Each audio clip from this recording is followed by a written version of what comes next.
Oh,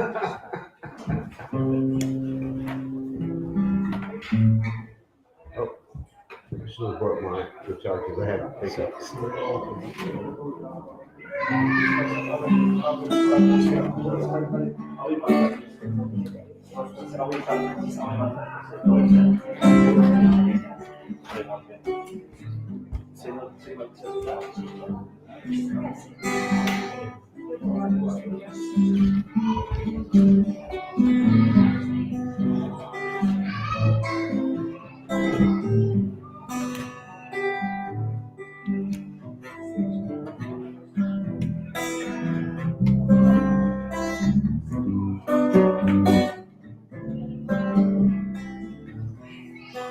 Wait, click on the symphony. Follow. Yeah. I can follow anything.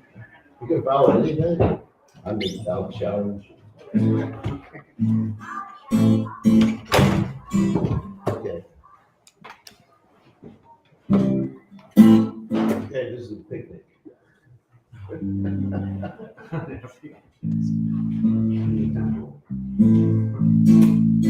Okay. Okay. Okay, first we chant the prayers and we'll sing it.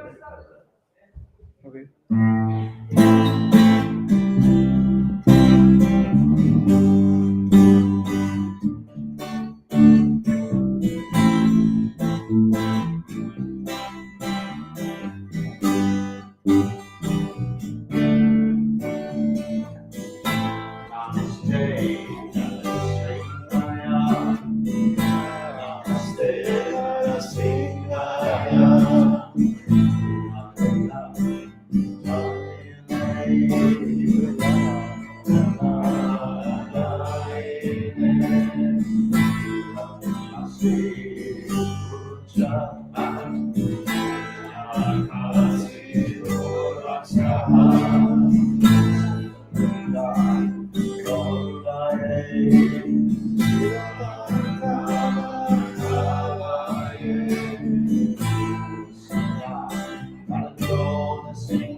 Hare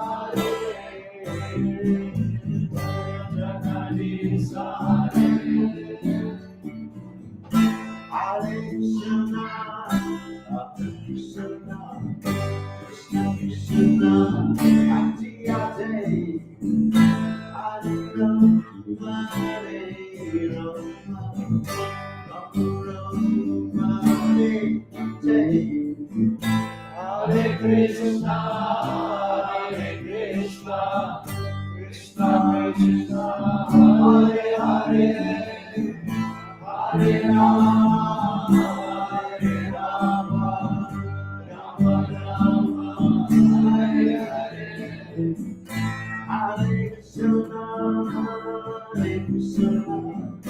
Krishna Krishna, Hare Hare.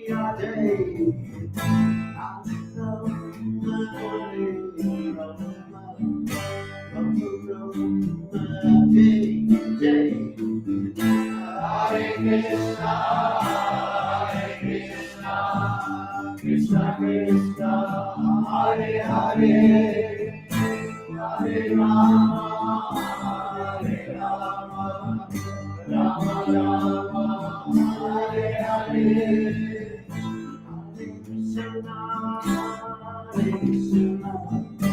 Krishna Krishna, Hare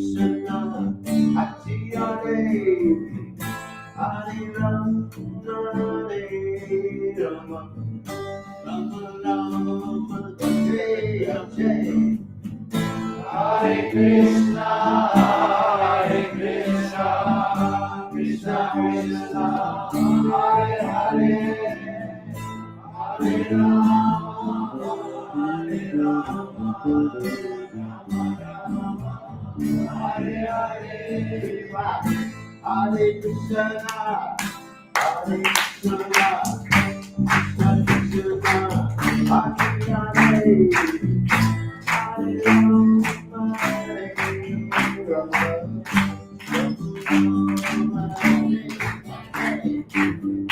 Hare Krishna, Hare Krishna, Krishna Krishna, Hare Hare, Hare Rama,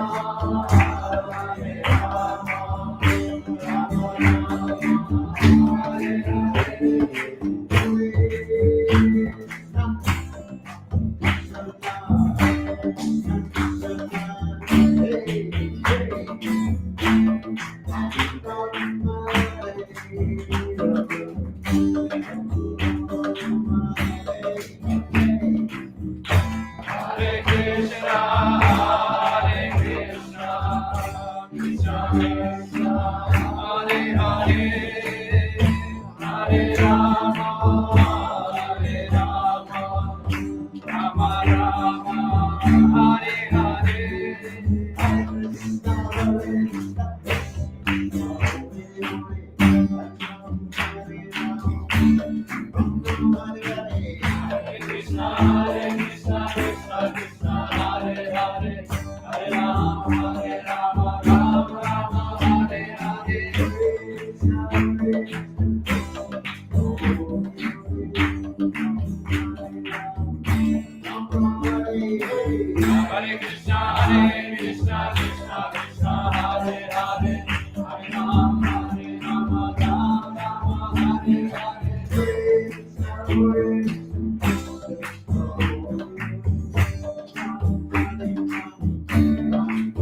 Krishna, Krishna Krishna, Hare Hare, Hare Rama,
Okay, what should we chant? Hanuman song? Yes. You remember that one? Yes. Sure. Here's a song we wrote about Hanuman. Everybody knows who Hanuman is? No. You know who Hanuman is? Okay. He's half monkey, half human being. It's called a Kim Purusha, and he lives in Kim Purusha Love. Oh, you going? I put a little louder. With louder voice, yeah, that's good. And he assists Lord Ramchandra in his pastimes, especially building the bridge to Lanka to rescue Sita Devi.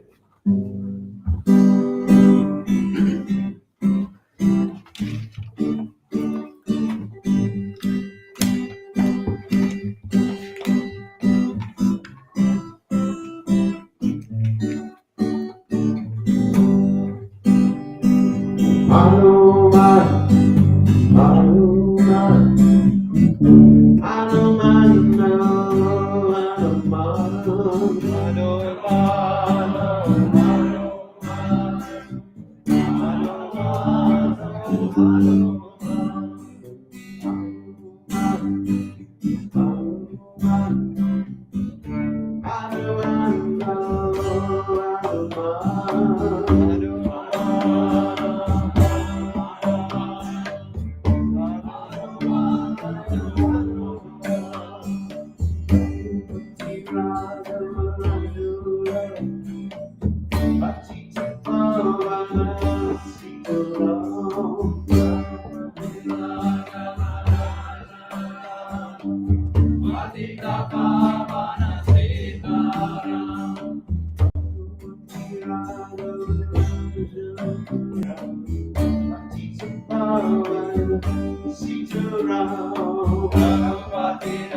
So what else?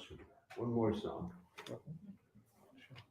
And then we can take questions and talk about anything you'd like to hear about, except for controversial things.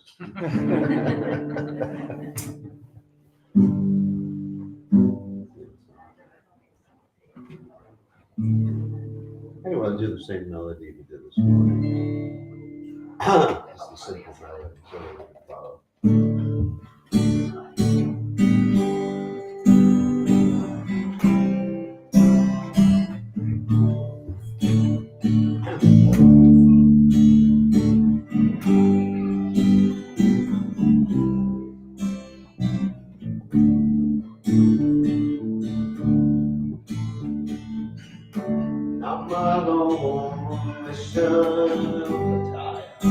Krishna Krishna johtaja Shiva Jivanantaro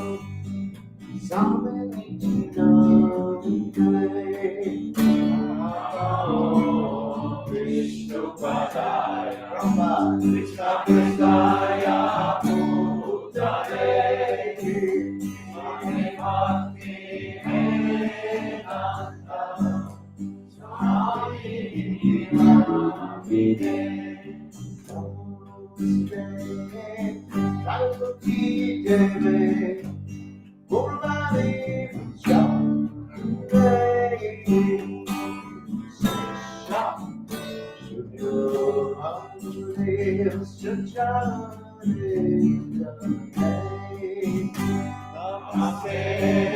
Saraswati Deve Oravani Pracharine Nirvisesa Sunyavani Vasakade Shatarine Shri Krishna Jaya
Hare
Okay,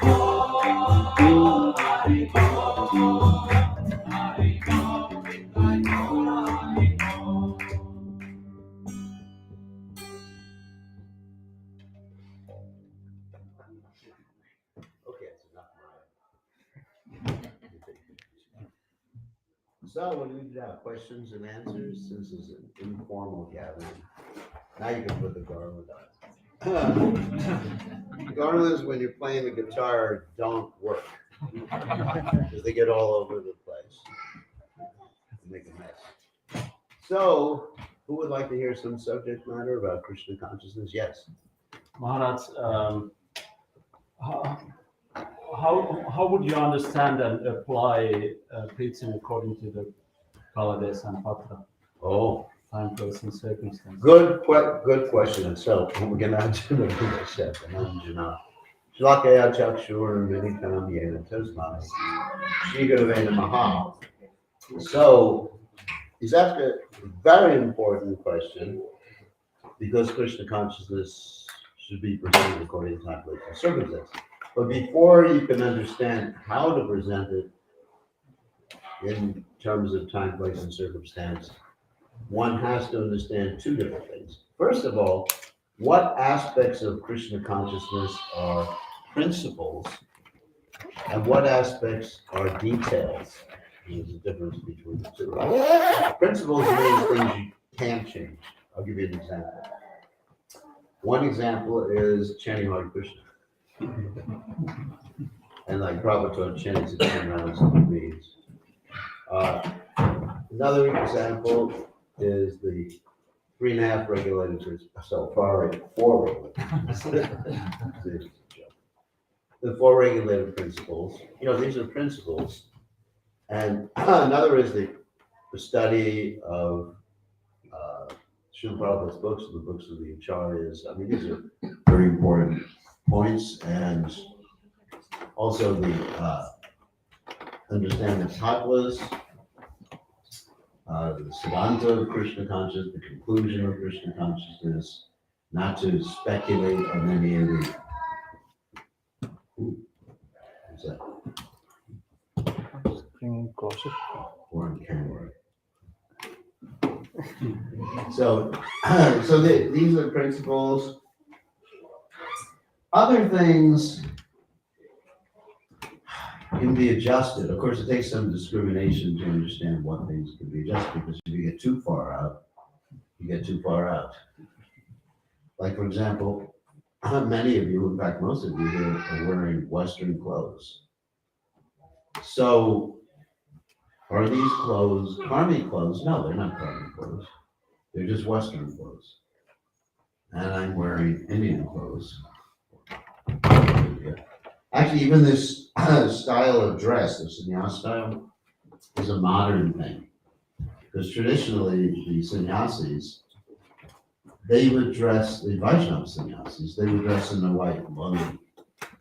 Like the 6 Goswamis in Vrindavan, they didn't walk around in saffron. But Srila Bhaktisiddhanta Saraswati Thakur, in order to adapt the details according to time, place, and circumstance, investigated what would be best for preaching. And what he did is he investigated 2 different things. He investigated, first of all, the Ram Krishna mission, which is actually not a very Krishna conscious mission. But he's so what they were doing, and also in South India, the Ramanujacharya sannyasis. So he put together this style of dress. Why did he put together? Because in India, it's very good for preaching.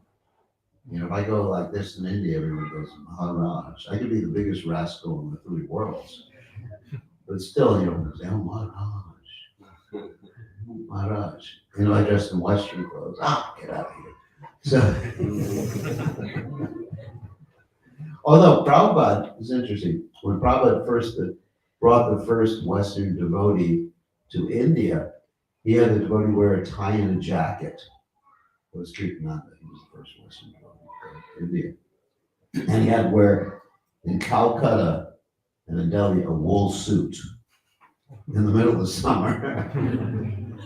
So Prabhupada was experimenting with different things, will people respect the devotees more? I mean, Western devotees, if someone comes dressed like a professor.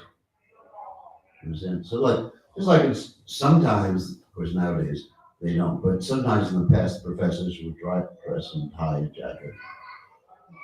And I was just looking at some news, some politicians, generally they dress in tie and jacket, except for Modi. Modi sticks to his Indian style dress, did you know that? Which is really nice. He's determined. And coffee. What's that? And coffee. Yeah, he's intelligent, good leader. So anyway, so you see that it's a costume that they wear for a particular purpose. If one of the leaders of the movement, not movement, of course, leaders of the world went to this world conference, which they're having right now, or actually it's a conference in China and all this things. And if you just dressed in blue jeans with holes in it, wouldn't go over too well. So, and then anyway, you see world leaders, they dress for the occasion. So basically, most of the people here are not dressed in standard dhoti and everything like that. But that doesn't mean they're less Krishna conscious. I mean, Bhakti Vinod Thakur, he went to court, pants and like a whole jacket like that. He's a completely pure devotee. Bhakti Siddhanta Saraswati, of course, he wore dhoti, but he violated many of the traditional norms for dress. He, not just dress, I mean, obviously there's sannyas dress, but he was a sannyasi and he traveled in a car. Even he went to Radha Kund and he went in a Rolls Royce. I don't know if you know what a Rolls Royce is. That's perhaps one of the most expensive cars, not the most expensive. Actually, Maserati is more expensive than that. You know what a Maserati is? Yeah, it's more expensive. But he went to Radha Kund, and just shocked the Babaji's. To show them, oh, this is real Krishna consciousness, Yukta Vairagya. So he adopted, and sannyasis cross the notions, which goes against really the tradition. Sannyasi's not supposed to ride in the car. He's supposed to walk. Sannyasi's not supposed to wear shoes. And if he wears shoes, here's a Gopinath story. If he wears shoes, he has to wear these wooden shoes. Just like I had some disciple when that name was to protect him. He is very attached to these wooden shoes with the little pegs in them. You see them? But now I'm spiritual, wearing wooden shoes with pegs. It's not going to make you any more spiritual to wear wooden shoes with pegs. You seen these shoes before? I tried it and it was just so painful. And then people say, well, if you wear the wooden shoes with pegs in it, it'll keep the lust down. Yeah, obviously it'll keep the lust down because you'll be in pain all the time. You won't be able to think of anything else. Here's some lady walks by. And you pray to Krishna all the time. Krishna, Krishna, Krishna. So we oftentimes confuse these external things with Krishna consciousness. And so that's the first thing. We have to understand what's the principle and what are the details. Second thing is we have to understand where we are. Prabhupada, we didn't change his dress, but Prabhupada adjusted his method of speaking, of preaching according to the Western culture. He studied the Western culture. If you hear how Prabhupada first came to New York, he didn't have any followers, but Prabhupada would go out and look around. He would tour New York City and observe things. And then he understood how to present Krishna consciousness to people. And, even his advertisement for chanting, Prabhupada said, stay high forever. That's not from India. Of course, in India, they do smoke a lot of ganja too. But they don't consider it high. It grows everywhere, on the roads, the sides of the roads, isn't it? So, actually, Prabhupada said that's where the hippies got their ganja from, India. So, a lot of good things come from India, and some things that aren't so good come from India. Anyway, so Prabhupada said stay high forever, which is a hippie expression, it's a drug expression. When someone takes some sort of drugs, they say, are you getting high yet? So the first devotees who started chanting Hare Krishna would ask each other when they're chanting Hare Krishna, Hare Krishna, are you high yet? Krishna, Krishna. I'm getting off. Which is a drug expression. And, Prabhupada did this mantra rock dance, he preached that. Another thing Prabhupada adjusted, I can think of so many ways that Prabhupada adjusted. That generally when the Prabhupada gave a program, the devotees would arrange a big Vyasa-san for Prabhupada to sit on. So one time Prabhupada was doing a program in France. Any French people here? I want to think anyway. No. But the French people are very revolutionary. They don't like it when someone takes a very high position. And, anyway, that's France. One time I was in France, and I do speak a little French, and I got yelled at by the policeman for speaking bad French. I said, wait a dog. Where's the train station? And he said, why are you nonsense, Americans? I said, oh my God. So, I don't know if anyone's had that experience in France. You have the same sort of experience. And I studied French in school. So Prabhupada, he was doing this program in France and sitting on the Vyasa-san. And people started yelling, par terre, par terre. You know what that means in French? He's hit the dirt. Terre means dirt. Get down like the rest of us. Why are you sitting on a big seat? So Prabhupada said, from now on, we do programs in France. We don't sit on the Vyasa side. Even though it's the right etiquette to sit on the Vyasa side, put the guru on the Vyasa side, put him on the floor on a cushion, but sometimes it's required. So, so you have to see where you are and what culture you're in. In India, if I'm in India or in Fiji, for example, which is part of Judaism, I speak a lot differently there. Then it's not just the Hindi, but we speak, it's different. The culture is different. So it's not that much different, actually. There's still intoxication, illicit sex, gambling, but in a different culture. The intoxication in Fiji is this thing called kava. I don't know if any of you know what kava is. It's a plant that grows. And what happened is that when the Indians came to Fiji, it's an interesting story. They were brought to Fiji to cultivate sugar cane. And so when they were brought there, they saw all the natives were drinking kava as it's sort of like a traditional, not only traditional, religious drink.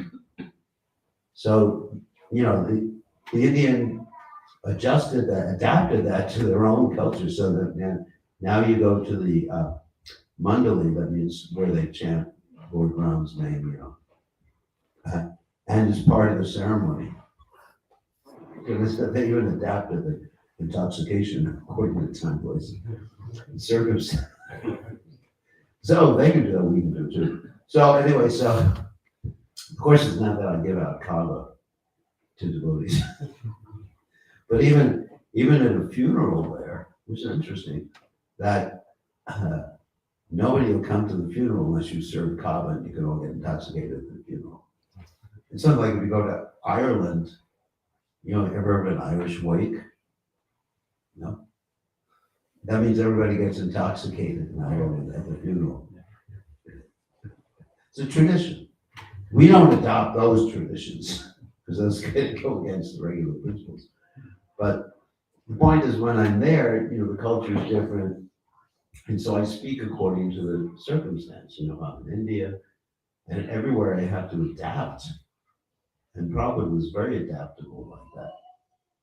In India, obviously I always dress like this. When I go traveling in an airplane, I dress in Western clothes. The reason it's a lot easier, a lot more comfortable. It's just practical. Just practical. Because I don't care what type of clothes I wear. And so the same thing. Okay, but there's an essential thing about clothes is to be clean and respectable. Like when someone comes to the temple, they probably shouldn't go to the temple room with a bathing suit on. It's not respectable. Just like you see when the Christians go to their churches, they dress very nicely, isn't it? So everything should be respectable because we're respecting the deities here. So that's a principle. That's not a detail. The principle is that Krishna is there, Lord Chaitanya is there, and God is there. And so if you go into, he's the king, if you go to see the king, you don't go, all dirty and disheveled, at least comb your secret, which I haven't done today. Just a little secret. So anyway, that's so it requires some mature discrimination to understand how to approach people in different circumstances, and also what things are adjustable, what external things are adjustable. So hopefully I answered your question. Yeah, and also, within any society, you're going to find people who are very conservative, that I'll elaborate on that more, who will demonize you for adjusting things, the externals. For example, I play the guitar a little bit, and I have to be careful where I do it. I wouldn't go to Chopati and pull out my guitar in the middle of the morning program. Of course, probably the brahmacharis love it, but anyway. But that would be the last time I'd be invited to the temple. And it would be all over the internet, and other GBC members would be calling me, how could you do this? So, I asked permission before I play my guitar. Although, but there's a Western audience. People appreciate a little bit more of a relaxed presentation. The Sunday feast, it's much more relaxed talk or presentation than I would do in India. In India, you have a formality. Everyone expects that of the sannyasi. It's an expectation. So one side, you gotta meet people's expectations, or else they won't respect our movement. Prabhupada did that. Let's say, here's another example. When Prabhupada had the deities and Vrindavan installed, he called for the local pundits, the ritualistic pundits to do the installation. Even though Prabhupada said separately, it was the Harinam Kirtan that installed the deities. But why did Prabhupada call for all these ritualistic pundits? So it will be accepted. That's all. But people wouldn't accept it if, just the Western devotees did their thing. And also, when I was in Tirupati, and we're helping with the installation of Radha Govinda and the Astasakis there, they had all the Ramanuja Pandits do most of the ceremony. So that's adjusting things, although, as Gaudiya Vaishnavas, traditionally you would have Gaudiya Pandits or Gaudiya Brahmins do it. So you adjust things, probably. And the devotees are quite expert in adjusting things according to that place. But still there'll be people who will criticize. Why did you do that? I know, probably in Tirupati they criticize too, for bringing the Ramanuja Pandits in. But that's life. Also, in the Western world, there's certain things that we have to meet people's expectations. Like, okay, one of the controversial things, I don't know if I should mention it, I'll mention it. I always say that before I mention something controversial. So, is that lady gurus? Heard about that before? So, like watching in India, they like lady gurus. Their most famous guru is a lady, Mother Amma. She even comes here to Finland to hug people. Maybe next month. Really? I should come back. No, that would be violating the sannyas dharma. So, I need mercy. So, but you have to address people's sensibilities. Like in the West, if ladies come to the temple and they say, "Can a lady be guru?" and you just pull out some verse from something, some mantra, and you say, "No way, ladies should be in the kitchen rolling chapatis all the time and serving their husbands like a menial servant." And then, half the people will run away. Even the men will run away because they'll be dragged away by the ladies. Isn't it true? Finland, I think Finland's pretty liberal, isn't it? Not so liberal like America.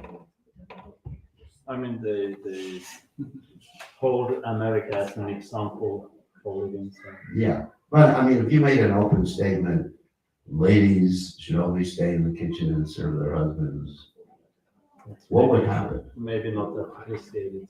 No, it would be appreciated. How many of you ladies would appreciate it? Any of you? I am not. Raise your hand if you like that. You like that? No, I don't like. You don't like it, okay. So you really, and not just a detail, a cultural thing. People get so much trapped up in cultural things. And every religion is like that.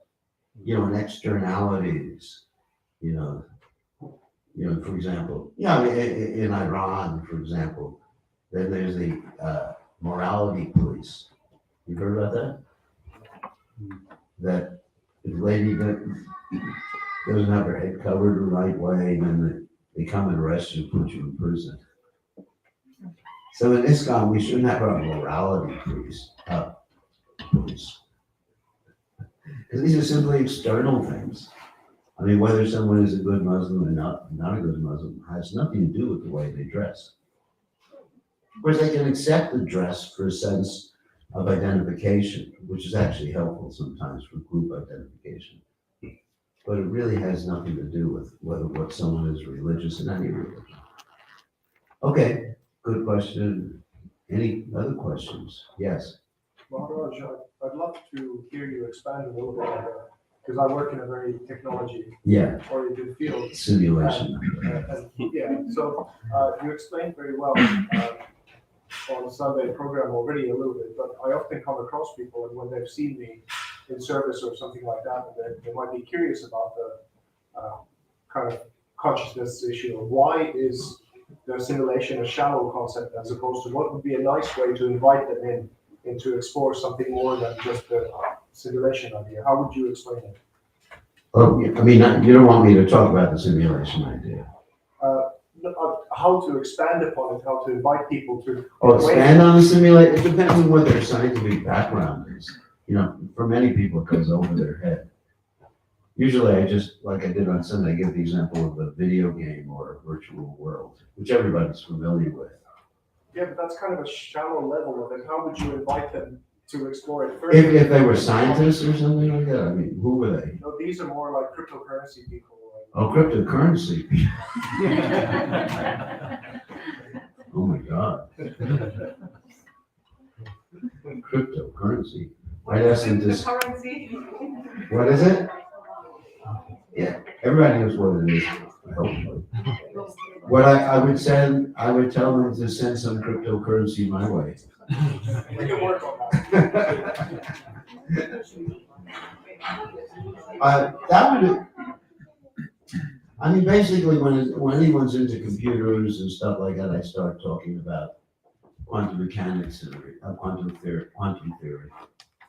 But This audience here, I think, might be above their heads. My training is in science and physics, so I can get into quite some depth on that, and also, but yeah, I would just adjust things according to someone's ability to understand.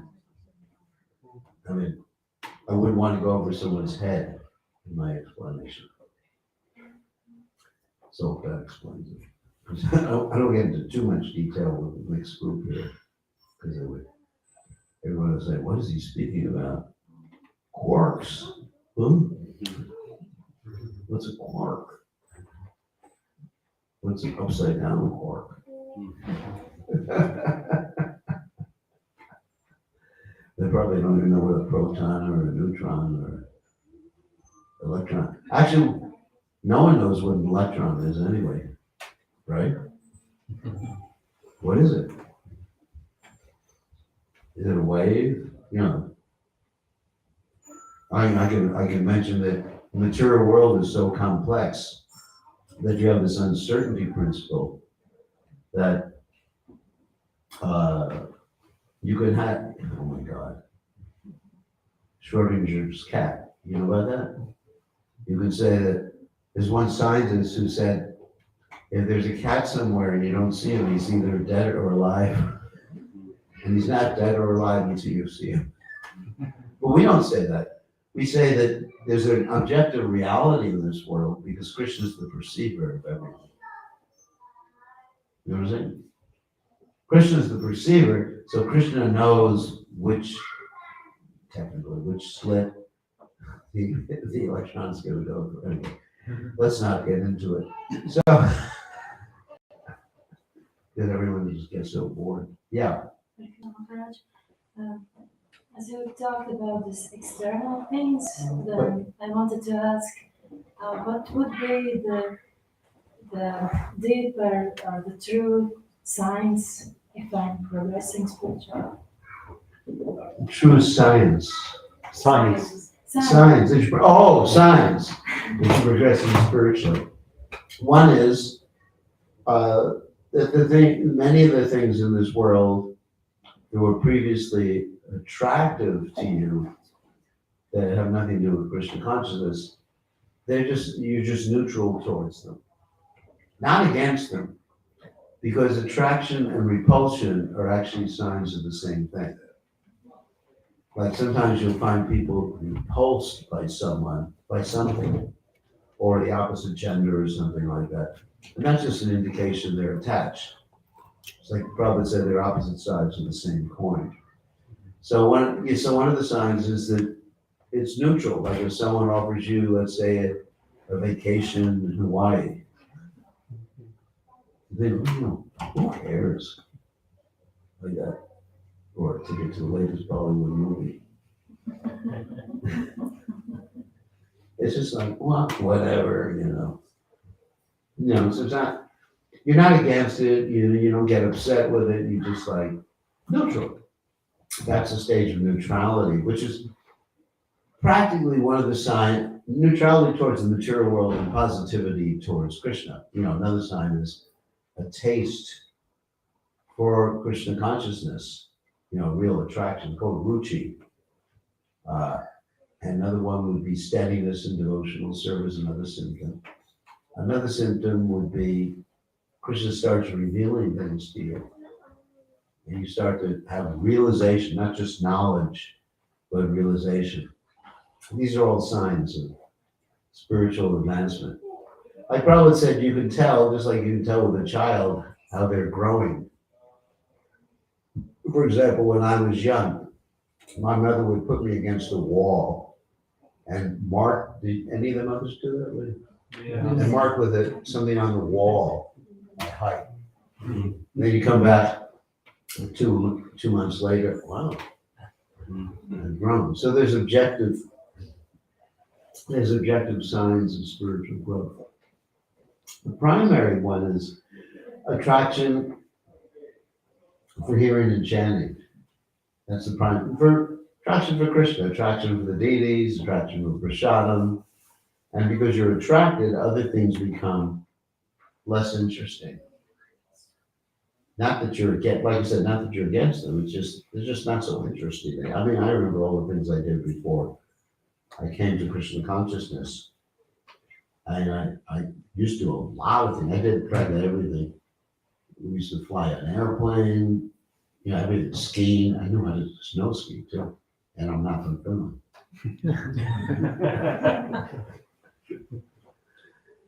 Snow ski, water ski.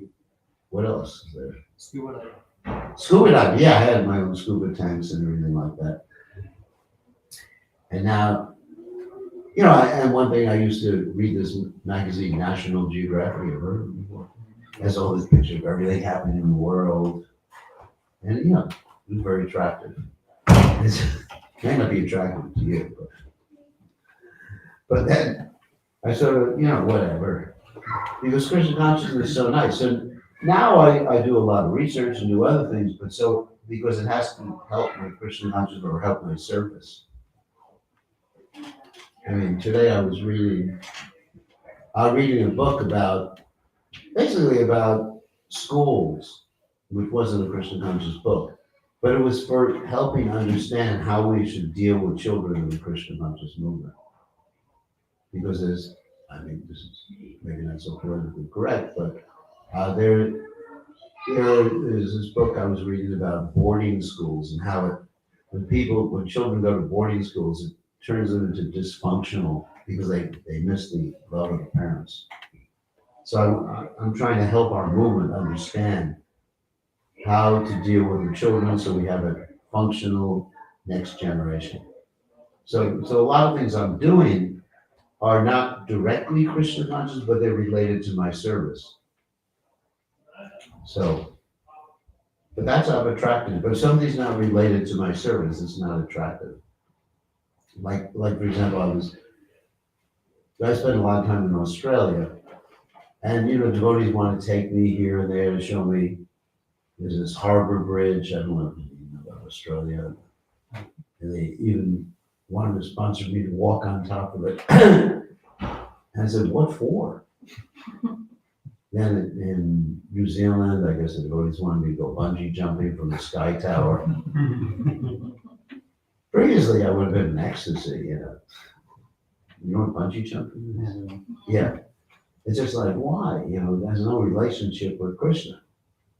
So that's a sign of spiritual advancement, that you don't want to do anything that doesn't have some relationship with Krishna. Like I said, I do a lot of things that are not directly understandable to be that connected with Krishna. Like I study microbiology, I study physics, but it helps me understand Krishna and present Krishna consciousness to others. One of the reasons I study microbiology is that it helps me explain to people how evolution, or the common theory of evolution, is impossible. It is impossible. Statistically, using information theory, which my godbrother, Sadaputra Prabhu, who's no longer with us, developed. So it really helps, and I've done presentations, and it helps devotees increase their faith when you can explain Krishna consciousness from different perspectives. If you quote Shastra, that's nice, but if you can explain, like Prabhupada wanted very much the Bhaktivedanta Institute, the scientific basis, to prove life comes from life, and to present Krishna consciousness in a scientific fashion to people who had some education. So for me, that's very interesting. Very interesting because connected with Krishna. But science without connection with Krishna is boring. I just get bored very easily. Politics is very boring. The other reason I talk about politics with Sri Govinda is just to aggravate him. Otherwise, I'm not interested. Yeah. Slightly controversial question again. Yeah. In due course of our preaching, we come across many kinds of people. And we know that people have different natures. So Yeah. we engage them in different kinds of services and activities. And everyone we see has a different rate of picking up Krishna consciousness. Also. Yeah. But is there, if at all, is there a point at which we should also understand that we should not strive any further, or rather we should? Yeah, with certain people. For certain people, yeah. Like Krishna says in the Gita, one should not disturb the minds of those who are materially attached, but encourage them in devotion. Yeah. Yeah, and so in other words, yeah, that's another point about explaining Krishna consciousness. You have to know who you're talking to. And what I do is when I'm talking to anyone on an individual basis, I try to understand them first before I say anything. Because that's important. Like sometimes we see people, like in the beginning, everyone is curious, Yeah, and some people progress a little bit, but you can sense that somehow they don't want to progress. yes, They kind of just get stuck at that point. yeah, Like just to give you one example, I'm in a peculiar situation. Like I'm preaching to a retired brigadier of the army. oh, He fought 2 wars. He's like a national award winner. Indian Army, Indian Army. that's good. He's quite old. He's like 82 years old. Yeah, It's that's been- not that old. Yeah, it's been like Young man. 4 years. You have to understand my perspective. If I think 82 is old, I get depressed. So, yeah, So he's like he's been quite nice. He's taken initiation and everything, but like beyond the point, like it just becomes very clear that he doesn't want to progress. Like he doesn't want to give up nationalistic ideas or something. Like yeah, and some of those points, like I mean, everyone has their own taste or something. yeah, But his tastes are a little more on the violent side. Like we were discussing something like we were discussing the pastimes of Dhruv Maharaj, the killing of the Yakshas. Yeah. So at that point, one of the points that Srila Prabhupada raises is that the so-called nationalism and wars, they are just so much nonsense. yes, Like there's no such thing as gallantry in modern warfare. yeah, yeah, They're just demons on both the sides. yes, And like if there's a war, both the sides, people will just go to hell because they're not fighting. yeah, because they're hurting the common people, not just the soldiers. Yeah, and even if they are fighting each other, they're just fighting for some Mundane. mundane cause. So it's Yeah. not really anything transcendental. So this gentleman felt a bit offended after that. Yeah, so you have to be careful about people's sensibilities. Yeah. Yeah, I wouldn't say that to someone. I would just talk to them about Arjuna and, fighting the battle of Kurukshetra and everything like that, without taking sides. Yeah. So like after 4 or 5 years of studying Bhagavatam, like now we're in the 5th canto, we can just see that some people just want to hang on to the conceptions from Yeah, so you let them do it. Okay. So we, Sohunam janmanamante jnanavamam prapajate vasudeva saraviti samahatu sadhuva. You have to understand, what I've understood in my life and interacting with people is that sometimes the best I can do is to start people on their spiritual path. And that's good, because they will become Krishna conscious, but people have to go through many, the standard procedure is many births. And then you understand Vasudeva Sauramiti Samahatma Sadhurma. You can't, people have their free will, you can't stop their free will. You just go along with it, encourage them to be devotional, whatever they're doing. Does that make sense? Yeah, question. Hare Krishna, I have a question from a long time. Okay, That in a lot of countries, like in a lot of religions, there is just one thing that it teaches us how to be to human, how to be a good human, and how to be attached with the nature, yeah, and how to just act good and just be happy all the time and just don't let yourself down. But like in especially in Asian countries, yeah, there are like Hindus and there are a lot of religions and different cultures. right, And in Quran, Bible, and in Bhagavad Gita, they all teach us how to just make your life better and just be better and how to be healthy and attached to the nature because nature is everything. right. But like, why in like India, Nepal, the country like that, they worship in front of the statues and waste the food and just fight in the name of the religion? That doesn't make sense. What do you think of it? You're talking about deity worship now, or? Like I'm talking about like everything teaches how like all the religions, the different type of religions, they teach us how to be a good human and how to be So they fight with each other is the question. Yeah, they teach us the same thing, but like is it needed to be in front of the statue or like yeah. Now, basically what's required in Kali Yuga is Harinam, Harinam, Harinam, Eva Kevalam, Kalam, Vishteva, Vishteva, Vishteva, Gatiranda Anyata. Is that what's needed is chanting the Lord's holy name. And every religion accepts that. I mean, in the Christian religion, you have the Psalms, which glorify chanting the name of God. In Muslim religion, chanting is there, and Christian consciousness is chanting is there. And people become very sectarian, and they don't look at the common factors that connect all the different religions.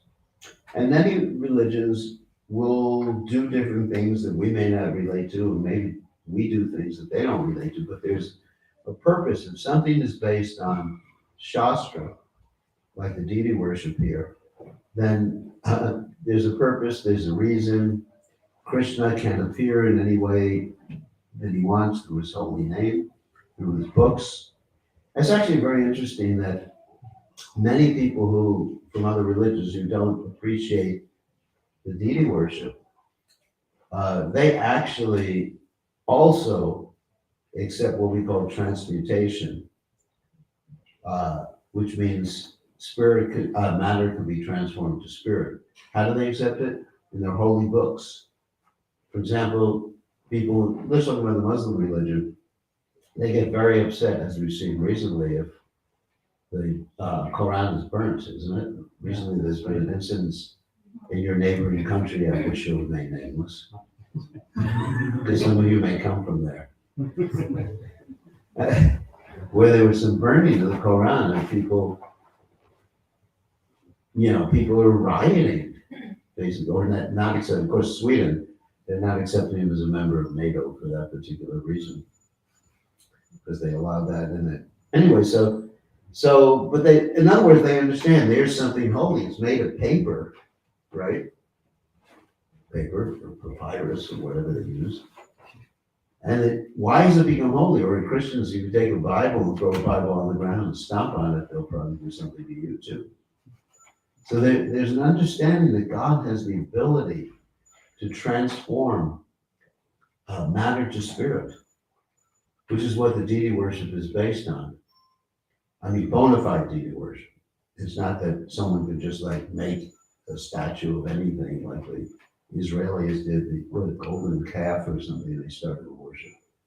But bona fide deity worship, Krishna can do anything.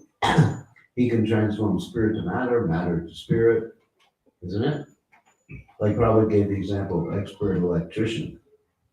So I think in every religion, there is some conception of worshiping something or someone, God of course, that there's transformation from matter to spirit. I've seen that. I mean, just like a religion I was brought up in, they take the holy books, the Bible, and they have one time a year where they march around and they have a Rath Yatra for it. It's amazing, isn't it? And they worship, they carry it around. It's a Torah. They carry it around as a ceremony every year. So why are they worshiping a book or paper? Because God is present there. God's words. It's getting a little late. So, yeah, one more question. Rob got me curious here because he said that all wars are nonsense, that the values of both sides are nonsense. The question is why Krishna got involved in nonsense? Well, modern wars, I think he clarified that most modern wars are nonsense. But, I mean, obviously there's some wars like World War II where the Nazis were doing all sorts of things where, it was necessary to protect people. So they're not necessarily religious wars, but they're wars of protection. So, but basically they're mundane things. Like Prabhupada said, we're not so interested when the people who are not Krishna conscious are attacking the other people who are not Krishna conscious. I'm not gonna use the word to use, believe me. I, It's not politically correct. I saw a video from Ukraine, from the trench warfare with devotee, Yeah, Ukrainian army. yeah. They were calling him Krishna, Krishna, come here. They were calling him Krishna. So, if you are put in this situation, what do we do as a devotee? We say that is nonsense. We go home. I don't know if I should get into a modern day conflict here. Because it might be kind of dangerous to my health, you know? I understand. My point is that generalization is never good. And Prabhu here. Well, you just made a generalization. Did I? Yeah, you said generalization is never good. Okay. Yeah, I agree that I avoid generalizations. Whenever, usually, I'm not gonna say whenever, because that's a generalization. Usually when people use the word always, Yes, never, Yeah.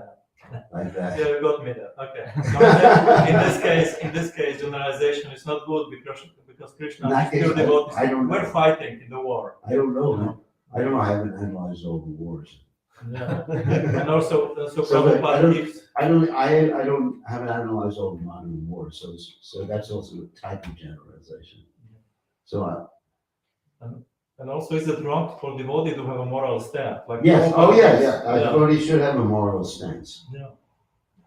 definitely a moral stance.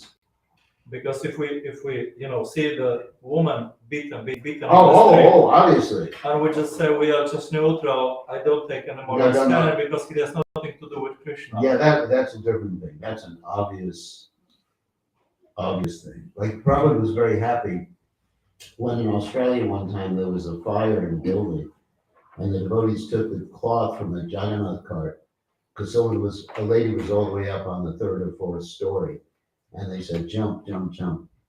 And the lady jumped and they saved the lady. I mean, it wasn't directly Krishna, but it was the right thing to do. Bhaktisiddhanta Saraswati Thakur got upset with his disciples when they didn't give charity to beggars sometimes. So yes, I mean, there's moral principles that really should be upheld. However, I don't know, right now is the time to discuss whose moral principles are right and whose moral principles are wrong, because it's not gonna get me anywhere. But, yeah, I mean, sometimes wars of protection like that. Yeah, Well, Prabhupada gives this list of people who should be killed, like invaders, those who steal a wife or. well, if he goes away other things. voluntarily, you don't kill him. You don't get sinful reaction for this. So there is a moral stand, and good or wrong, Yeah, which devotee can apply to I agree. the circumstances happening in the world. So somebody attacks the woman on the street, Oh, devotee should attack without and a have doubt. a moral stand. But wars, they may have also invaders and defenders. In most cases. So why are we not suddenly allowed to have a moral stand if Yeah, there is we- a bigger conflict, we not should- just beaten woman on the You're street? right, but usually, I'm not saying absolutely. I see the modern day wars as shades of gray. Yeah. Yeah, it's not really,